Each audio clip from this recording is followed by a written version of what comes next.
Yo les voy a hablar sobre los burgueses y proletarios. La historia de todas las sociedades hasta nuestros días es la historia de la lucha de clases. En las épocas históricas encontramos casi por todas partes una completa diferenciación de las sociedades referentes a las condiciones sociales. En la época de la burguesía se distingue, por haber simplificado las contradicciones de clase, toda la sociedad va dividiéndose en dos grandes clases que se enfrentan directamente, la burguesía y el proletariado. La burguesía se ha ido acompañando del correspondiente progreso político, estamento bajo la dominación de los señores feudales. La burguesía forma una comuna, una asociación armada y autónoma. Una vez que el mercado mundial aceleró el desarrollo del comercio, de la navegación y de los medios de transporte por tierra, este desarrollo influyó a su vez en el auge de la industria, y a medida que se iban extendiendo la industria, el comercio, la navegación y los ferrocarriles, se desarrollaba la burguesía, multiplicando sus capitales y relegando en segundo término a todas las clases legales por la Edad Media. La burguesía se ha ido acompañando del correspondiente progreso político, estamento bajo la dominación de los señores feudales. La burguesía forma una comuna, una asociación armada y autónoma. Una vez que el mercado mundial aceleró el desarrollo del comercio, de la navegación y de los medios de transporte por tierra, este desarrollo influyó a su vez en el auge de la industria, y a medida que se iban extendiendo la industria, el comercio, la navegación y los ferrocarriles, se desarrollaba la burguesía, multiplicando sus capitales y relegando en segundo término a todas las clases legales por la Edad Media. La burguesía ha desempeñado en la historia un papel altamente revolucionario, ya que ha destruido las relaciones feudales, patriarcales y dicales, ha desgarrado el velo de emocionante sentimentalismo que encubría las relaciones familiares, las ha reducido a simples relaciones de dinero. Ha sido ella la primera en demostrar lo que puede realizar la actividad humana. Ha creado maravillas muy distintas a la pirámide de Egipto y a los acueductos romanos y a las catedrales góticas, y ha realizado campañas muy distintas a las migraciones de los pueblos y a las cruzadas. Mediante la explotación del mercado mundial, la burguesía ha dado un carácter cosmopolita a la producción y el consumo de todos los países. Se ha quitado a la industria su base nacional. Las antiguas industrias nacionales han sido destruidas y están destruyéndose constantemente. Son sustituidas por nuevas industrias que ya no emplean materias primas nacionales, sino materias primas vendidas de las más lejanas regiones del mundo, y cuyos productos no solo se consumen en el propio país, sino en todas las partes del globo. En lugar de las antiguas necesidades satisfechas con productos nacionales, surgen necesidades nuevas que reclaman para la satisfacción de productos de los países más apartados y de los climas más diversos. Los precios de sus mercancías constituyen la artillería pesada que derrumba todas las murallas de China y hace capitular los bárbaros más fanáticos hostiles a los extranjeros. Cabe mencionar la crisis comercial. Cada crisis comercial destruye sistemáticamente no solo una parte considerable de productos elaborados, sino incluso de las mismas fuerzas productivas ya creadas. Las armas que se sirvió la burguesía para derribar al feudalismo se vuelven ahora contra la propia burguesía, pero la burguesía no ha forjado solamente las armas que deben darles la muerte. Ha producido también los hombres que empuñarán esas armas, los obreros modernos, los proletarios. En la misma proporción que se desarrolla la burguesía, es decir, el capital, se desarrolla también el proletariado, la clase de los obreros modernos, que no viven sino condición de encontrar trabajo, y lo encuentran únicamente mientras su trabajo acrecienta el capital.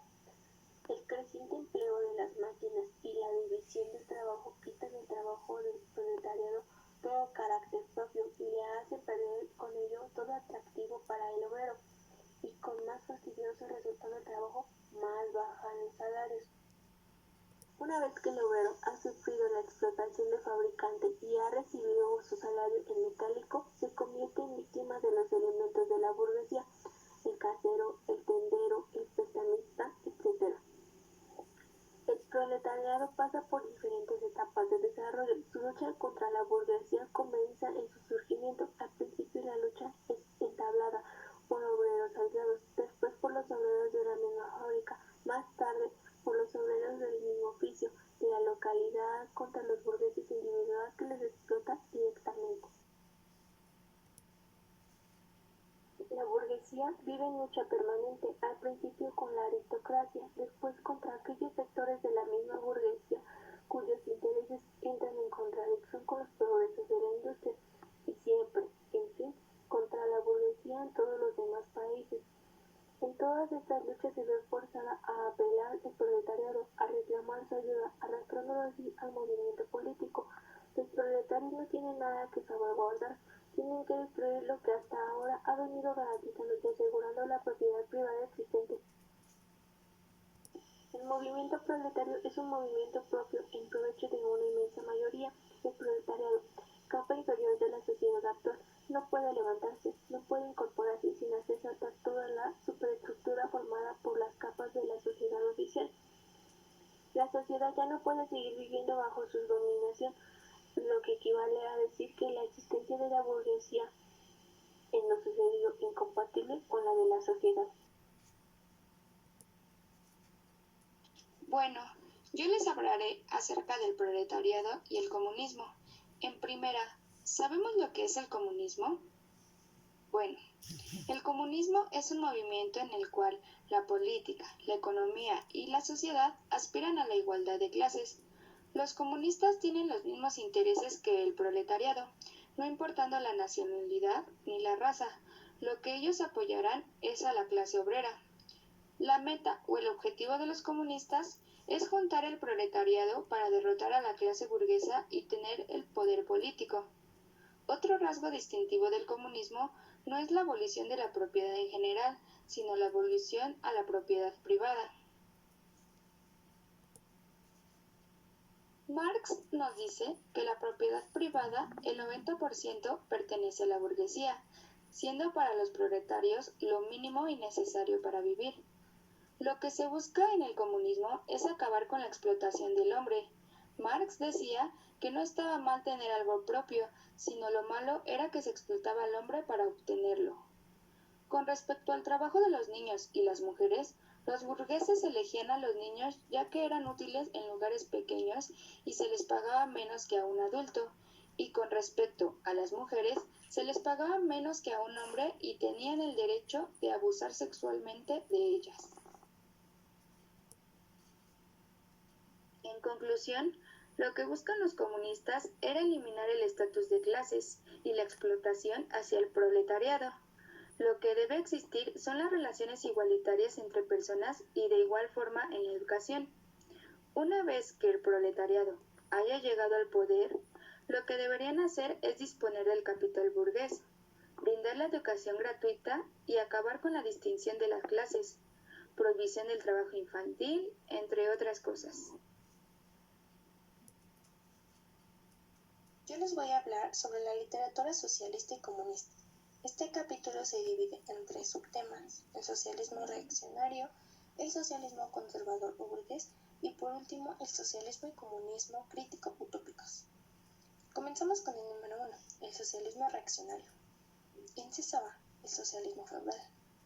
En esta parte los feudales insistían en demostrar que sus modos de explotación no se parecían en nada a los de la burguesía, pero ellos se olvidaban de una cosa, que era que las circunstancias y condiciones en las que ellos llevaban a cabo sus explotaciones eran muy diferentes, ya que ellos componían versos literarios o escritos siniestros provocando a los explotados lamentaciones exageradas. Inciso B. Socialismo pequeño burgués. Al desarrollarse la gran industria, llega un momento en que esta parte de la sociedad moderna pierde su sustantividad y se ve suplantada en el comercio y en la manufactura, en la agricultura por los cafés y los domésticos. En países como Francia representa más de la mitad de la población y este defendía el proletariado de la burguesía. Era la causa del régimen burgués, de los pequeños burgueses y la pequeña burguesía. Inciso C. El socialismo alemán o socialismo verdadero. La literatura socialista y comunista de Francia, que nace bajo la presión de una burguesía dominante y es la expresión literaria de la rebelión contra el régimen, fue introducida en Alemania en el momento en que la burguesía comenzaba su lucha contra el absolutismo feudal. Filósofos, semifilósofos y pretenciosos alemanes se echaron ávidamente sobre esta literatura, pero olvidaron que con la importación de la literatura francesa en Alemania, no habían sido importadas al mismo tiempo las condiciones sociales de Francia. Relativamente a las condiciones alemanas, la literatura francesa perdió toda significación práctica e inmediatamente tomó un carácter puramente literario. Número 2. El socialismo conservador o burgués. Este pretende ahuyentar la clase obrera de todo movimiento revolucionario, haciendo creer que lo que le interesa a la clase obrera son las determinadas mejoras en las condiciones materiales y en las condiciones económicas de su vida. Claro está que ese tipo de socialismo se cuida de no incluir los cambios que afectan las condiciones de vida, abolición del régimen burgués de producción, que solo puede alcanzar por la vida revolucionaria sus aspiraciones. Se limitan esas reformas administrativas que son conciliables con el actual régimen de producción y que por tanto no tocan para nada las relaciones entre el capital y el trabajo salarial. Número 3. El socialismo y el comunismo crítico utópicos. En esta parte desean mejorar las condiciones materiales de la vida para todos los miembros de la sociedad, hasta para los más privilegiados. Por consecuencia, no acababan de apoyar a la sociedad entera sin distinción, y más bien se dirigían con preferencia a la clase dominante, porque además basta comprender su sistema para reconocer que ese es el mejor de todos los planes posibles para la mejor de las sociedades. Bueno, a partir de la información que les proporcionaron mis compañeras, sabemos que el comunismo es la doctrina de las condiciones de la liberación del proletariado, y esta es la clase social que consigue sus medios de subsistencia exclusivamente de la venta de su trabajo y no del rédito de algún capital. Estos nacieron a raíz de la revolución industrial y debido a la introducción de nuevas maquinarias para producción, los desplazaron de su trabajo. Sabemos que como resultado de ello, existen dos clases, los capitalistas, que son los burgueses, que son los poseedores de todos los medios de existencia, y la clase de los desposeídos, es decir, del proletariado, que se ven forzados a vender su trabajo a los burgueses para recibir medios de subsistencia.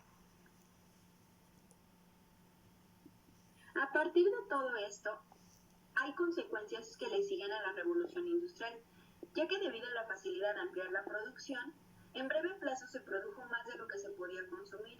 Como consecuencia no se podían vender las mercancías fabricadas y sobrevino la llamada crisis comercial, donde las fábricas tuvieron que parar, los fabricantes quebraron y los obreros se quedaron sin pan. Esto volvió a ocurrir cada vez que se volvía a producir y desde comienzos del presente siglo se ha producido continuamente periodos de prosperidad y periodos de crisis, por lo que se plantea la necesidad de un nuevo orden social. Este orden nos habla de la participación activa de toda la sociedad en la industria y producción de productos para el beneficio de todos, por lo que menciona que la propiedad privada debe también ser suprimida y ocupará en su lugar el usufructo colectivo de todos los instrumentos de producción y el reparto de los productos de común acuerdo, lo que se llama la comunidad de bienes. A partir de lo anterior, los comunistas consideran que puede hacerse a través de una vía pacífica suprimir a la propiedad privada. Sin embargo, mencionan que si lo que ocurra hace que el proletariado se rebele, los comunistas los apoyarán para defenderlos. Y la vía de desarrollo que tomará esa revolución será de régimen democrático, y por tanto directa o indirectamente la dominación política del proletariado, y cómo ésta será inútil para el proletariado si no la utilizará inmediatamente como medio para llevar a cabo amplias medidas que atentasen directamente contra la propiedad privada y asegurasen la existencia del proletariado. Estas medidas son de suma importancia, ya que dinaman necesariamente de las condiciones actuales.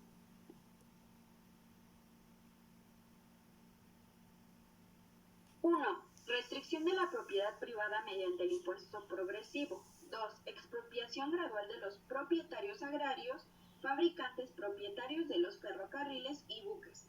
3. Confiscación de los bienes de todos los emigrados y de los rebeldes contra la mayoría del pueblo.